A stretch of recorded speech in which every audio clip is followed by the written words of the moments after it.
The fire has torn through 142,000 acres since it broke out 8 days ago. CAL FIRE says that it is now about 45% contained. The blaze has destroyed nearly 10,000 homes. Lots of people are showing up at a disaster recovery center that just opened in Chico. They can register there with FEMA for housing assistance. The sheriff's office also has a table where people looking for relatives can leave DNA samples.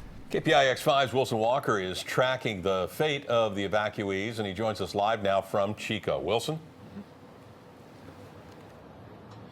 Well, if you've been following this disaster, you know where I am. I'm in the parking lot of the Chico Walmart, where anywhere from 300 to 500 people have been living since the fire. Now, as you know, they have been told that they cannot stay here past Sunday. So where do you go? That is a tough question to answer for a lot of folks.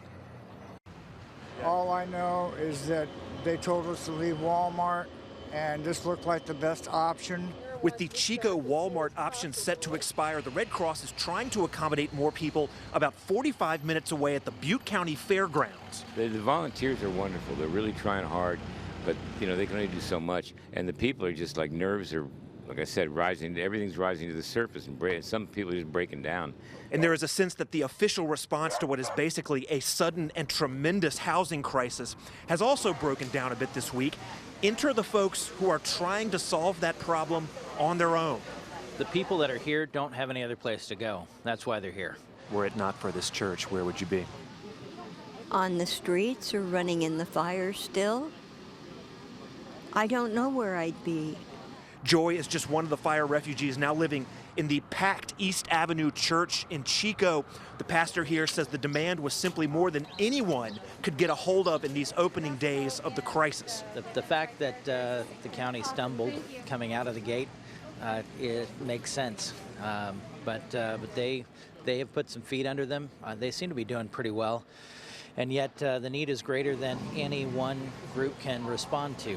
If it weren't for the folks here, where would you be? Nowhere. I would have nothing. I left with nothing. I would have nothing. A lot of stories like that up here, a lot of them. And, as for where everyone goes from here, I don't think anyone really has any solid answers for that. They're not exactly sure how many people they're going to get over at the fairgrounds. Ask folks here, they're not exactly sure where they're going to go. This story just kind of lurches forward day to day. Ken, Liz? Yeah, Wilson, my understanding is that many of these people are just like any other town. Some were in Section 8 housing, some were renters, so they don't have insurance. There is no built-in help for them like some homeowners would get from their insurance companies. Is there a plan by FEMA to try to relocate these people, to move them around to different locations as the days go on? Well, something to think about. The car fire was not that far from here. You had people displaced from that fire. A lot of those folks had been placed in the kind of housing that you're talking about, available, hotel stock or housing stock that was not being used. That stuff had been kind of pulled up by folks displaced by the car fire, and now you have an entire new population on a larger scale displaced by a new fire. There's really not a lot of options for these places to go. I mean, if you're talking about relocating people from here, you're talking about several counties away at this point. And frankly, I'm not even sure they have a full grasp on how many folks they are dealing with. So a long way to go with all of this. A real crisis situation that is developing by the day, and the weather's going to get worse. Wilson Walker reporting live from Chico. Thank you, Wilson.